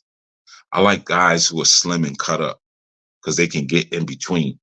I had several women say that to me, you know, because when they're small like that, they can get in between. Yeah, I guess, like, because everything is stuck together. Like, you so damn big, you know? But this is the crazy mind. You know, you're 150 pounds, 160 pounds overweight, and you want a guy who's slim and cut up, who takes care of himself, who eats right, and who works out, and he's supposed to want you for some strange, perverted, fetishized, most likely reason. And I know a lot of women may get offended by that, but I don't, hey, whatever, man. See, that's the thing about when you reveal your truth. You see, my true personality is always going to come forth. I'm a red pill thinking man. That's just what it is. So you're not going to meet me and I'm going to sit there and listen to a bunch of your nonsense. Then we're going to go out and then you get to know me. And then I say some red pill stuff and you be like, you a freaking misogynist. I'm not a misogynist, but it's going to seem like that if I sat here and listened to your nonsense and then jumped out the woods later. So I'm going to tell you from the very beginning, like, nah, this is where I'm at. This is what it is, you know? So when it comes to that physicality, man, just go for average, you know, just go for average. Now, let's look at lifestyle for a second. When you're dealing with the right man, his lifestyle will put you at ease. That's an important one. His lifestyle will put you at ease because there's a consistency with his lifestyle. So you're not always in a place where you're anxious and you're upset. That's important to realize because you'll know that when you first meet the guy, like when you're first vetting him, you're kind of going to know, like, you know, there may be, and if he's truthful about who he is, he may say like, yeah, man, I'm a trucker. I travel from state to state. You know, I got different area codes, right? I got different women in every state, but you know, that's where I'm at right now. And you might be like, all right, cool. You know, or you might not be comfortable with that, or he may be anxious about that. Or he might say, I used to be a womanizer. I'm not anymore. Now I just, I just chill out and I run my strip club. And you might be like, ex womanizer, you got all them beautiful naked women around. I don't know if I can, so you want to think about that. Like, does his lifestyle or is it consistent in what he's doing? Or is it like every year we're doing something different? Every couple of months, it's like, and it's not because we're progressing, but because he's just doing everything on the fly. We're constantly moving all over the place. We're constantly maybe changing our names all the time. We're changing the way we eat all the time. And it's not an elevation. It's just like, oh, no, we're going to do it like this now. Oh, no, we're going to do it like that now. And now I have all this anxiety all the time. Yeah, I can't relax. The lifestyle doesn't put me at rest. So that's something that you want to do. Another piece in that is support. Support. Does the person that you're trying to vet, do they have the capacity to support you? Or do they just want to be curated? And what that means is, like, when you're going through a challenge, when you're going through an issue, can you break down with them? Do you feel safe enough to be like, I don't know what to do, I need help? Can you break down? Or is the relationship generally one-sided, where it's like you're helping them, but they're not going to help you, they're not interested in helping you, or they cannot help you? Right? So you want to know the difference, and you got to be very clear as a woman. Remember, I'm talking to the ladies. I'm talking to the women. Can this man support me, or is he expected from me? Is he a cat, or is he a dog? Cats they just lick their paws, and like, if you call them, they're like, you better put that food out. Like, put some more food out. Like, they're not interested in doing anything for you. And certain relationships are like that, and they work for a certain reason. I'm not going to get into that on this platform, because that's, if I was talking about more ism, then that would be there. So, but let's talk about a divine family, divine righteous family. Does he have the capacity to support you? Can he hold you up if you fall, or if you spin out of control? Does he have the capacity for that, or is it not in him? Okay. Now we're going to get into something, and I'm going to try to, damn, man, I got a lot here, a lot of little notes I wrote down. I'm going to try to move through them quickly. If y'all are still with me, if y'all still hanging in there. So one of the things you want to consider as well is intellectualism. Intellectualism is so important. Now, I'm talking to you women, right? With dudes is a little different. We kind of don't really care that much, to be honest with you. And it's not because there's something wrong with us, but we know our job. Our job is to be the head of the family. So I do the thing, like I tell women, I do the thinking for both of us. Like, you just do what I tell you to do. I got to thinking. I know some going to listen and be like, what? Yeah, that's what it is over here. But you ain't got to come over here. Go over there. There's 6 billion people on the planet. You know what I mean? Don't worry about what I'm doing over here. So that's the thing. Intellectual compatibility is so important, especially as a woman, because you got to remember, again, the physicality will change and decrease over time. You might be looking, oh, he got all these muscles, and oh, he smells so good, and his smile and his whatever, that shoulders and traps and his deltoids. I mean, his traps and his deltoids is so big, and his traps, and you know what I mean? Like his forearms and whatever it is y'all look at. I don't know what stuff women look at, but whatever. His calves, his Achilles. But all of that stuff is going to fade over time. It's all going to fade over time. And what's going to be left is the mind. And the mind should become more beautiful in time. As the body becomes less beautiful, the mind should become more beautiful as time goes on. And really, a beautiful mind, if you meet a man today who has a beautiful mind, oh, he's still hanging good, who has a beautiful mind, in time, a beautiful mind only becomes more beautiful and more valuable over time. It becomes more valuable. So the conversations that you would have with a man who has a beautiful mind, it feels like poetry. It feels like someone's scribing and crafting a poem, and you're right in the middle of it because you're learning so much, and the information and the experience is so profound that it almost feels like the person is speaking poetry to you. You know, that's when you know you're dealing with someone who has a beautiful mind. You know, a man must be a thinker.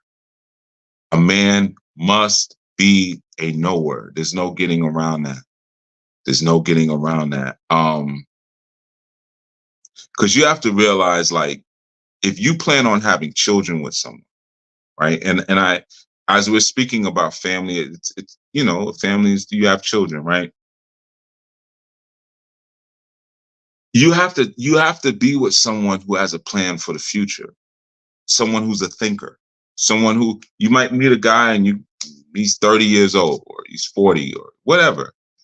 And he's saying, okay, when I'm 50, 20 years from now, or I'm 70, 20 years from now, or I'm 90, whatever it is. Or you meet a guy who's 25 when I'm 45 years old, but he's got to be someone who plans for the future, because you can't have children and have a successful raising experience with those children if you're not with a man who is not a thinker, who uses foresight. It's so important because you might be trying to plan for the future, because a lot of times after a woman has children, now her mind starts thinking about the future.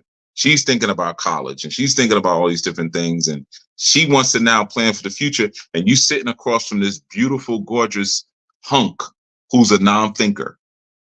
And you just realize what you just did. Like, oh my God, I stepped in it. I really stepped in it. This big, beautiful dummy. He has no ability to plan or no capacity to plan for the future. So you need more as you're vetting. You need more than a sexual beast. You need an intellectual beast. You need a man who's an intellectual beast. You know,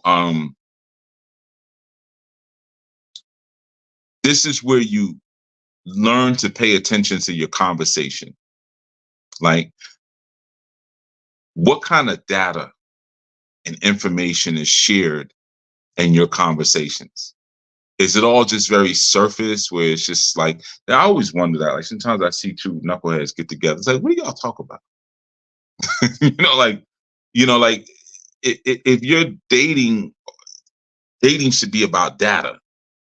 What am I learning from this person to kind of see, like, okay, do they have the capacity to carry me through the ups and downs and support this family and support us and, you know, plan for the future? So you should be asking questions like, what is your vision? What is your vision? You should be asking questions like, what is your philosophy on marriage? You know, how do you see union, spiritual union? I'm using words like marriage just to show the seriousness of the term. But, you know, I don't really rock with the term that much. But what is your philosophy around that? What do you want in a wife? What do you want in a wife? Here's a great one to ask a man. What have you learned in life so far? Do start giggling and jumping under the table like, I don't know. I learned a lot of things. He ain't it. He ain't it. A man should be sober-minded. You ask him, what have you learned in life so far? And he come out, okay, well, you know, I guess I learned certain things in stages. At this age, I learned this, that. This is what I'm learning right now. Whatever, however you answer it. You want to understand if there's a mutual pursuit of vision. Mutual pursuit of vision. And let me explain also this, because I have to take you out of Babylon in terms of this kind of thinking. So many women, they are foolishly subjecting themselves to a number in terms of what a man makes. Everybody keeps throwing this, well, 6 figures. He got to make at least 6 figures. What if he makes $99,000 a year? That's not 6 figures. So you'll not deal with him for the man who makes 100,000, because he can say, I got a 6-figure salary. Right? There's so much foolishness in that would be a whole nother segment. But let me just share this. His vision, if you didn't get nothing else, you better get this one. His vision and his grind are more important than his salary. His vision and his grind are more important than his salary. He might be making $28,000 a year or $24,000 a year, renting a room somewhere. What is his vision and what is his grind? Because you should be thinking about the future, not about just what's happening right now. And I know so many people say, well, he ain't ready for a wife. Okay. Well, when he is ready, he won't want you. I can promise you that. He will not want you. So what you want to look at, does his grind match your grind? Not does his salary. See, this is the low order Babylonian thinking. I make $115,000 a year. I want a man who at least makes that plus. Stupid. That's dumb. I have met so many women in my lifetime who were well over, well into the six figures in terms of their income, but didn't know how to triple that or to double it. Didn't have any sort of entrepreneurial business acumen.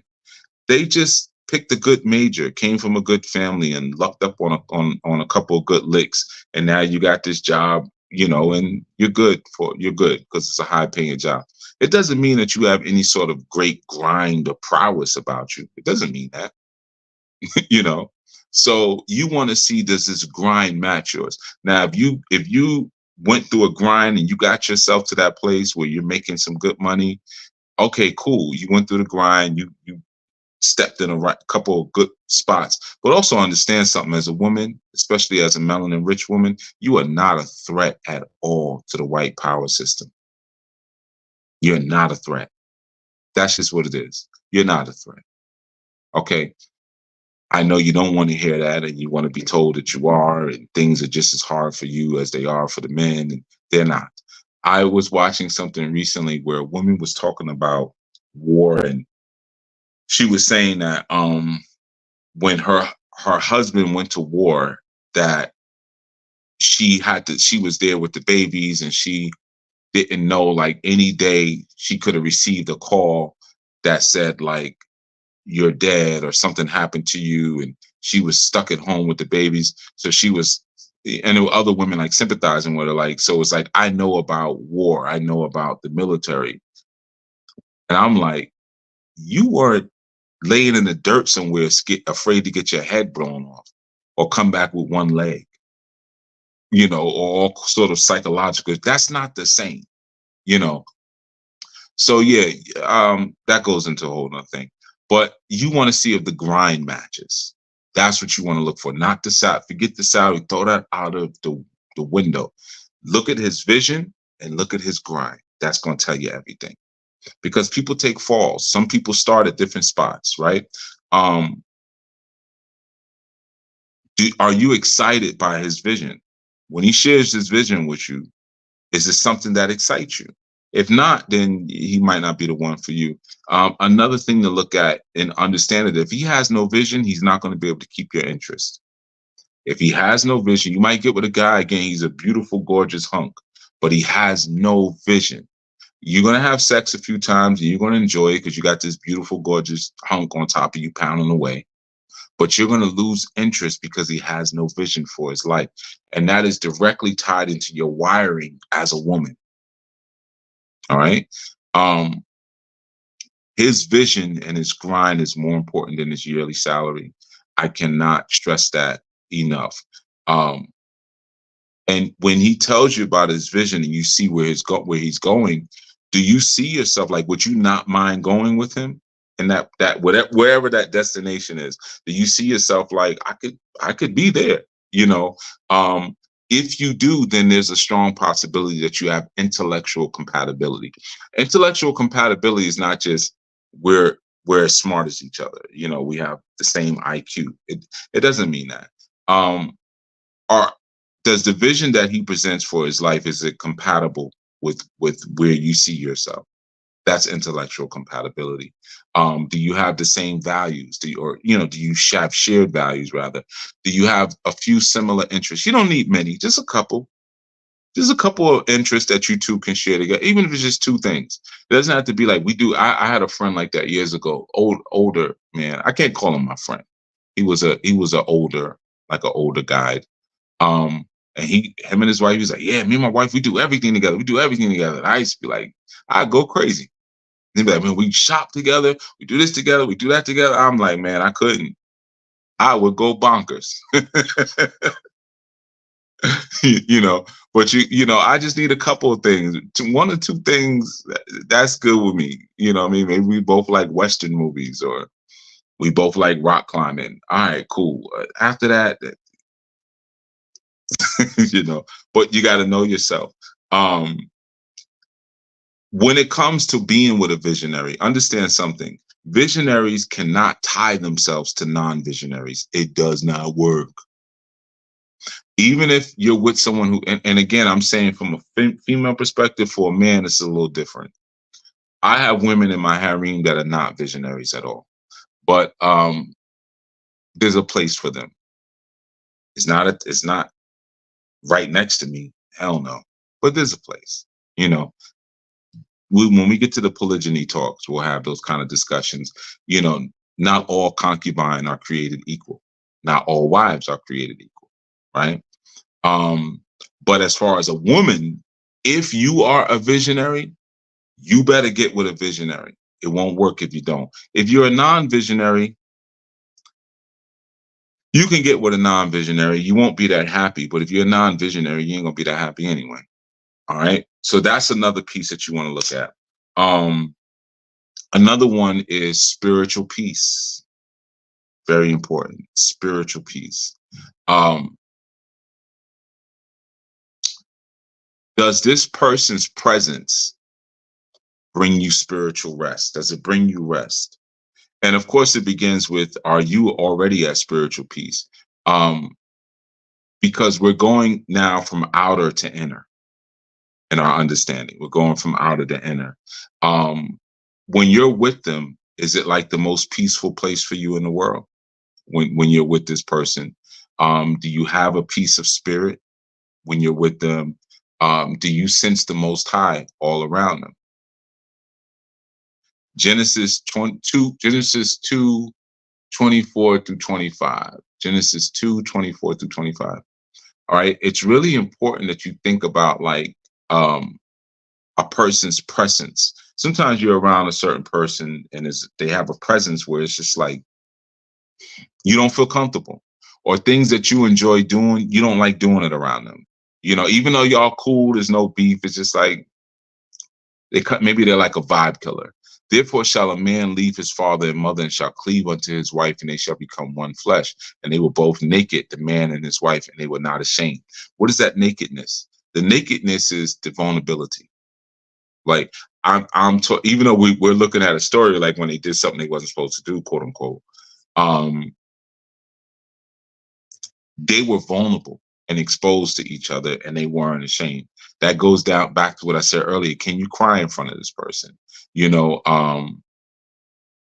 And still feel peace? If you cry in front of that person afterwards, are you like,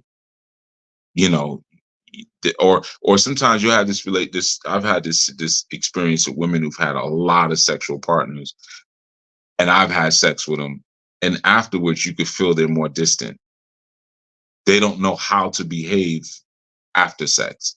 And I don't mean like the moment right after, I mean like a day or two later, or 2 days later, you can feel energetically this happening, you see, because they're not at peace with being exposed. They're not at peace with being vulnerable in that sense. So the first thing to understand is that only the Creator provides spiritual peace.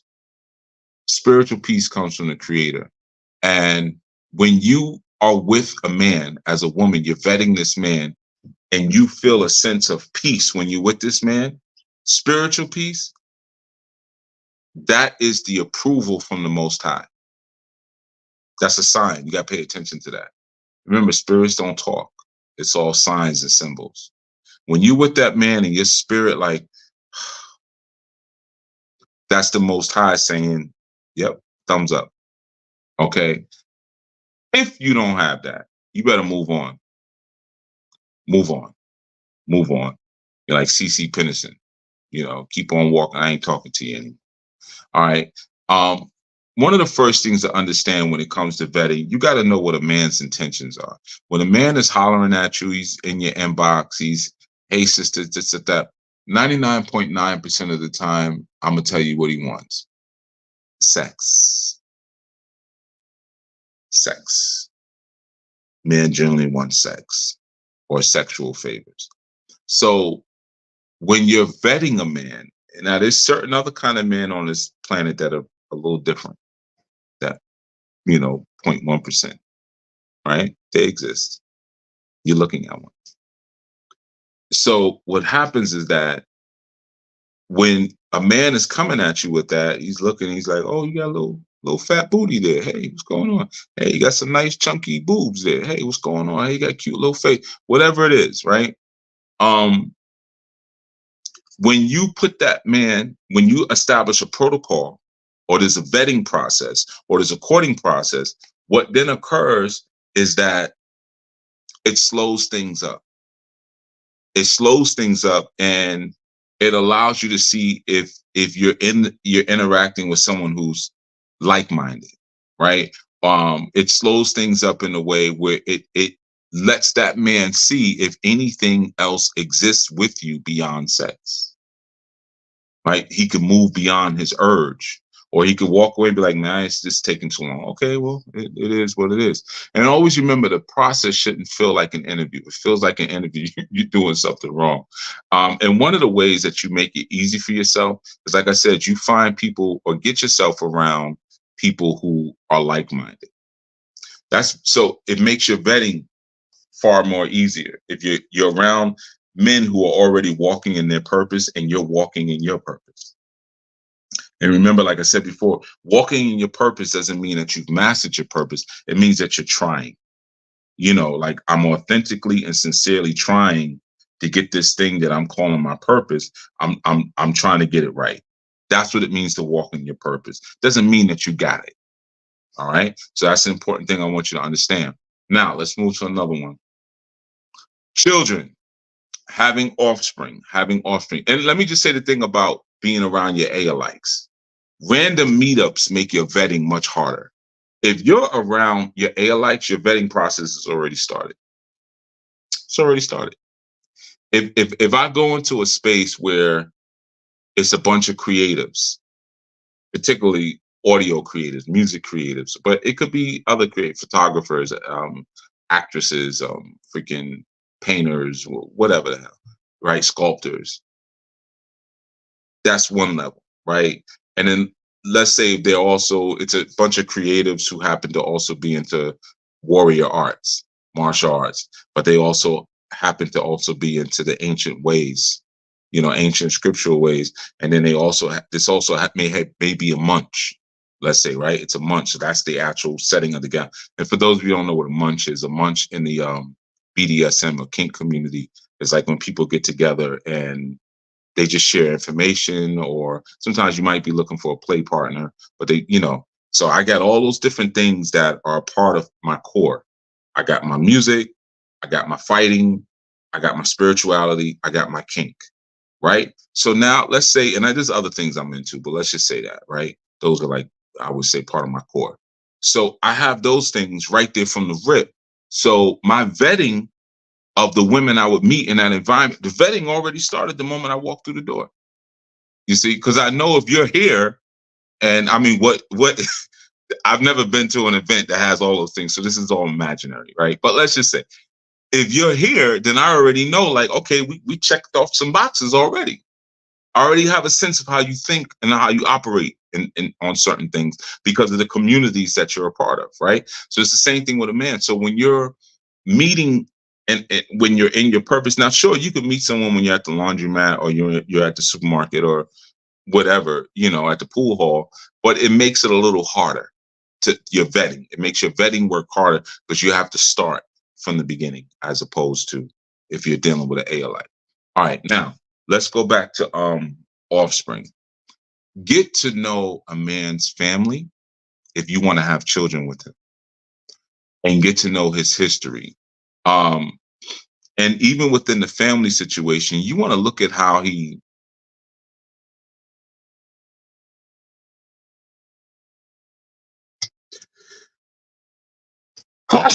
excuse me. I knew that's the sneeze from an hour and a half ago. It finally came back. You want to get to know that person's like, how do they deal with the women in their family, right? Do they talk to their mother or whatever, like she's a POS, or is there some honor there or whatever? And if not, why? Like, what's going on there? But you want to look for dedication and consistency in that man's community. This is one of the reasons why I love Anu, is because we have had instances where men were speaking to women or presenting themselves a certain way, and when the women came into the community, come to find out, like, oh, you're not what you say you are. Now that I'm meeting other people who live by the doctrine you say you live by, it ain't really what you say. You're not who you really said you were. And that saved women from, possible issues. That's why the beauty in the courtship process is that there's chaperones and elders who are looking at, if someone is in my house and a man says, I want to court the sisters in your house, he comes to me, so the vetting already begins there, right? But there's some oversight, if you will. That's the beauty about being in the community. If you don't have access to a man's family, or let's say their family is, maybe a little bugged out and you can't really get good information from them. One of the things that you want to look at, like I said, how does he treat women and the women that in his life? What are his patterns and his behaviors? Always remember, it's not what he says, it's what he does. Listen with your eyes. It's not what you say, it's what you do.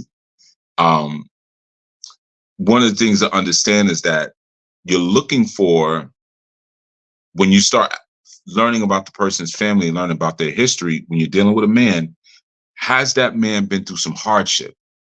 Have they been through some hard time? What were they? Right? Because you want to see how a man deals with pressure, how he's dealt with his ups and downs. Does he have a sense of stoicism about him? Some guys never been through anything. And the stuff, when you start talking to them, the stuff that they've been through is like some soft stuff, to be honest with you. It's soft. And you gotta get a sense of what that really looks like. Like, you might be like, yeah, I didn't get along with my parents, man. I remember when I graduated high school, all I wanted was a car, and they didn't buy me a car. They they didn't have the money. All I wanted them to do was co-sign for this loan. They did it for my older sister, but when it came time for me, they wouldn't co-sign. They got stupid punk, weak stuff like that. But you want to see, has this person been through some hardships? Because when you have children with a person, it's ups and downs. That's just the nature of it. You're going to go through ups and downs as a parent. So you want to see how this person kind of faces adversity. Do they even face adversity? Or are they the type to just kind of crumble up in a corner and like, I don't know what I'm going to do, maybe smoke themselves, to whatever, or drink themselves into a corner. So you want to kind of see that, because relationships go through ups and downs. They go through ups and downs. It's not always beautiful, right? So you want to see how this person handles adversity. One of the important things also when you're learning family and history is a guy's friends. Very important. You want to get to know something, if you can, meet their friends. If not, get something to know something about their friends and their comrades. Are all this person's friends from childhood? Now, I know on some levels, and I've said that many times, that's a beautiful thing when you can still be friends with people that you were childhood friends with. That's beautiful. But there's a caveat to that.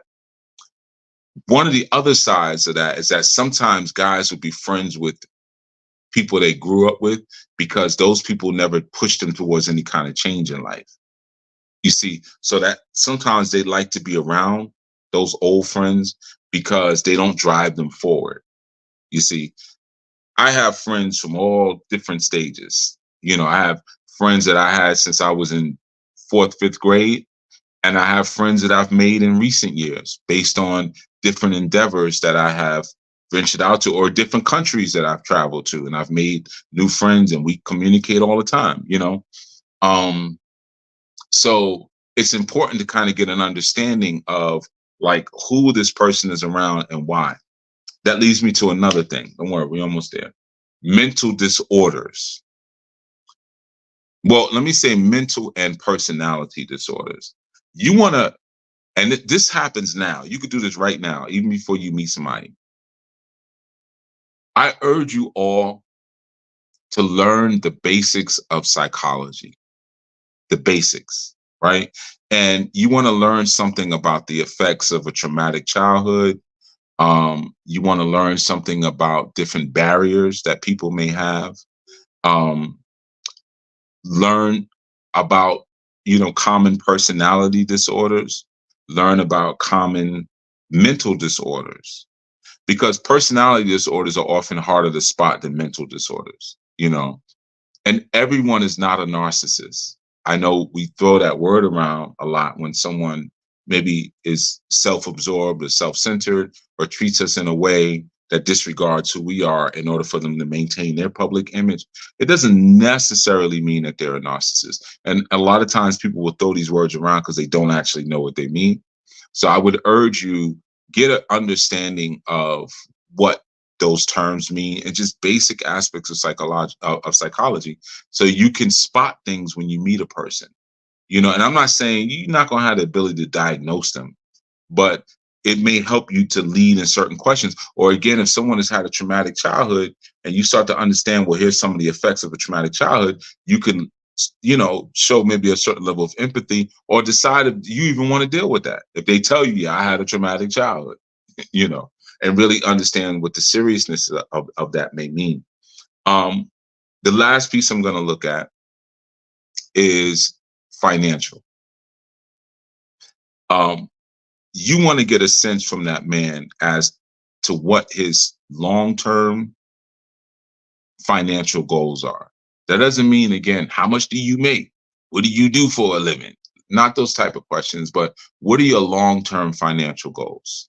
And it could be like, hey, I want to leave the country. I don't want to live here.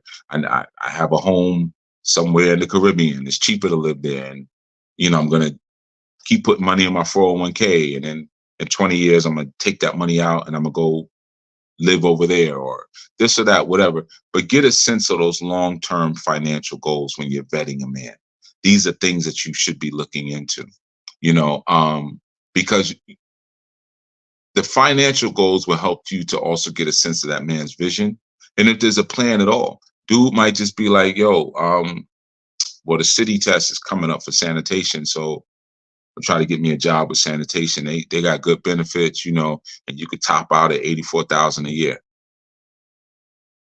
That's not a goal. That's not a long-term financial goal. So you want to get a sense as to if you're even speaking to someone who thinks in terms of long-term finances, long-term family goals, right? And these are just some of the things that you want to take a look at. Again, especially if you're planning on having children with people, you don't want to be in a situation where, especially as a woman, again, you're not able to unleash completely in your feminine role because you didn't vet properly. And because you didn't vet properly, I got trust issues. That's your fault. You got trust issues. You got trust issues because you didn't make sure that you were with someone who honored you. When you gave your dream and said, well, I want to do this, and they were like, oh, that's cool. Were they really honoring you and getting excited and showing how they can show up in that space and how that may align with their intellectual vision that they share with you? Or were they just like looking around or looking at your thighs while you were talking, right? So now you end up in a situation where you don't trust the person because you didn't properly vet them. That's on you. That's on you. So the vetting process, I would say, for women is It's similar in some capacities, but because there's a difference in roles, what you're looking for is a bit different. I wouldn't necessarily ask a woman. I'm trying to think what questions I wouldn't ask. Um, Even financial goals. I ask things about financial status. How much debt do you have? What's your credit score? Yeah, but as far as your financial goals, it's not really that big a deal unless your goals are like, okay, I have a sick parent and I want to pay off their mortgage or something like that. Then that's significant. But outside of that, you're going to be absorbed under my goals, my financial goals. So I'm not really, I want to see what I'm absorbing into my house. So I'm going to more so ask about current status. Whereas on the female side, she should be asking more so about what's plan for the future, but also like, again, testing that man in the sense, hey, I got an extra $3,000. What should I do with it? Some thoughts just came to my head, but asking questions in terms of that. All right, so that's pretty much everything that I was going to cover as far as vetting a man. I know it was a lot, but you can always hit that rewind button and and listen to some of the other aspects of it. But I see going across the screen and some of the different points, right? These are the different things that we went over. And remember, vetting always begins, as far as with you as a woman who has a healed and whole consciousness. If you don't have that, you are going to ask questions from a nasty, cynical space. You're going to be disrespectful. When a man is showing and proving to you that he is a husband, you're going to misinterpret it and you're going to chase him off. Okay. And you're going to jump into something that you shouldn't jump into because you don't even have the inner patience to go through a protocol process. All right. So that has definitely been our information. I want to thank you all for tuning in. Again, remember every 6th day or Friday at 7 p.m. Study session that I share. You can come with your questions. You can come with your comments. And I think on this one coming up, I'm going to put up a link where you could just jump in and talk if you feel like it. You know what I mean? If you have something intelligent to share. If not, then, if you being disrespectful, then, what's going to have to happen. Yes, the House of Yuya will be going live. The Sisters in the House of Yuya will be going live 30 minutes from now. So if there's anything that you missed, any point, or you want clarification, jump over to that IG live. And I will be there too. So if you're in the chat and you ask a question, I probably won't answer it, but I'll make a note of it. I'm gonna see how you all can answer each other's stuff. But the IG account is House of Yuya. House of Yuya. Make sure you're subscribed to that one, and definitely the YouTube channel as well. They're new channels, so there's still content, but there's a lot of shows on them already. But we're putting content on. But make sure you subscribe on YouTube, House of Yuya. Subscribe on IG, House of Yuya. I think we're on TikTok too, I believe. But yeah, they'll be doing a segment, let's say about 2:30 around then, Eastern, 2:30 Eastern, and they're going to be going over and sharing their insights as women. So you definitely want to tune in for that. If you want to send your questions, the questions at anunation.org, questions at anunation.org. That's for study group or whatever. If you want to know about membership, if you want to know about the retreat coming up in July, things like that, you can send your questions in. Like I said, you can always leave stuff in the comments as well. Not necessarily this chat, but when the video is done, if you have questions, put them in the comments. Somebody will see them and they'll get them to me if they're for me. Questions about the retreat and stuff, do not ask me. I don't know. I just show up. All right. So people are always asking me questions, but I got a bunch of inbox messages now. What should I bring? I heard it's camping. I could tell you like regular camping stuff, but I approve the schedules and stuff for the retreat, but I'm not the one for that. I got enough going on. So yeah, you can send it to organizer@anulifeglobal.org. If you got questions about the retreat, organizer@anulifeglobal.org. All right. I'm just a servant. I just show up to serve. All right. Okay. So with that, I will see some of you over at the IG channel, House of Yuya, after 30 minutes from now. All right. And willfully, I said some things that spark some thought and that you can utilize, and you can kind of don't feel embarrassed about like putting together like a protocol, like, yeah, like you go on a date and you got a notebook and you're like, okay, question 1. Don't feel embarrassed about doing that. Union is a very important thing. It's a very important thing. You don't want to take it lightly, man. And you don't want to put yourself into self-re-enslavement or trauma because you approached it in the wrong manner. All right. So with that, everyone, be well, be safe. All right. Peace.